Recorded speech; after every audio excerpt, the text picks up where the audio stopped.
I'm making Surfpunk, the game that answers the question, what if Deep Rock Galactic and Hades had a baby in a post-apocalyptic surf world? Today I'm recapping that world and why we're laser focused on making the best co-op action game out there. Let's dive in.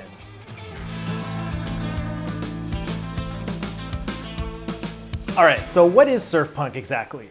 Let's do a recap in case you're new here.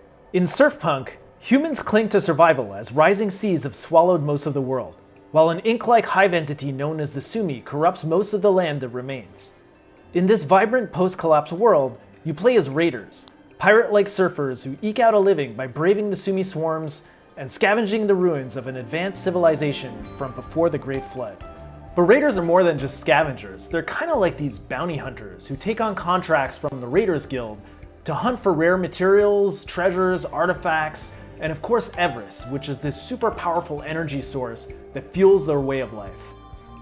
Everything raiders recover from ancient materials to Everest can then be traded for gold and supplies, which ensures they can keep riding the waves, upgrade their gear, and chase the next big score. All the while uncovering the mysteries of the world from before the collapse in the hopes of finding a way to stop the Sumi corruption. Think Waterworld, but with the tone and energy of your favorite shonen anime. Sure, it's post-apocalyptic, but from the perspective of thrill-seeking surfers who just enjoy the ride. Rock on! So from your flagship vessel, the Beast Ship, you'll take on contracts to venture into the procedurally generated archipelago of the Fallen World.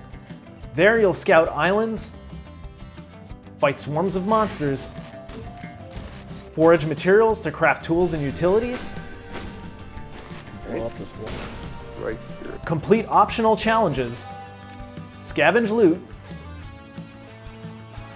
and escape with all your treasure intact before time runs out and a giant tsunami wipes the map.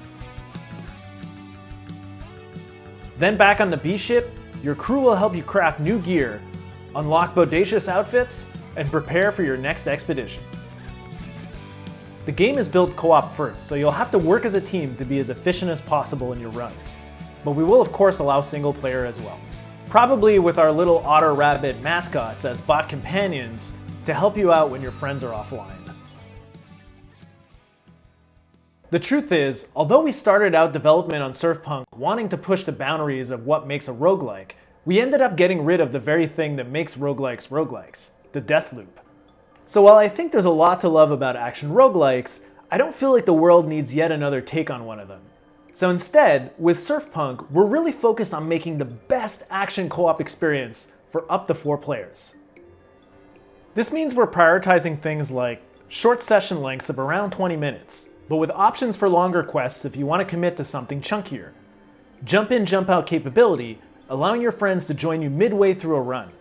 This is especially great if your internet busts and you get disconnected. You can just hop right back in. A straightforward lobby system that doesn't require an online guide to know how to play with your friends. A game loop that has minimal downtime. If your raider faints, you don't need to wait for your friends to finish the run before you can come back. Just consume a revive token, or better yet, get your friends to revive you. And a metagame that prioritizes experimentation and play variety, not just pure power curves. This means that even if you play way more hours than your friends, you'll have a lot more play options, but you won't feel overpowered and totally disconnected from them. While this might sound obvious, I find that a lot of games these days just end up being featureless and kind of take themselves a little too seriously.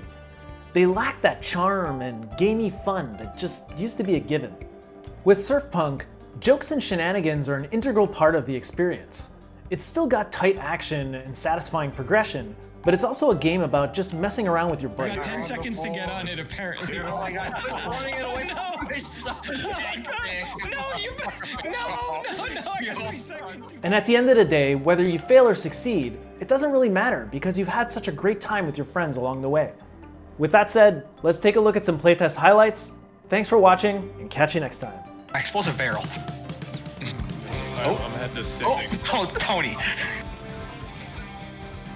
Oh lordy, coming. I've woken them. Ah! Wait, I can use my ability that gives us schmeals. Oh, I used it at the ladder and it... So, Oh, there's more goods over here. The I goods love just goods. keep getting gooder. Get on to me. I think we Yeah, can do I'll just one. grab the raft. Yeah, I'm on the Oh, raft. nice. Let's go. Lots of people can grab the raft. Alright, resupply being built. Alright, I'll hold them off. Alright, I'll help. You guys cool if I activate it? Go for it. I'll stay at the top and hold it if you guys just want to start trucking them down. Not enough time. Go. There we go. Alright. I'm gonna try to. I don't even coming. We need to get on rafts. Oh my god. Oh my god. Uh-oh. Run, run, run, Uh-oh. run. Wait, I don't have a Ah! Can I build this? Let's at least try and get some people out. Come on, don't. Yes. Get on. Oh! Jesus. Watch out for the island! Oh gosh. Oh no, it's underneath.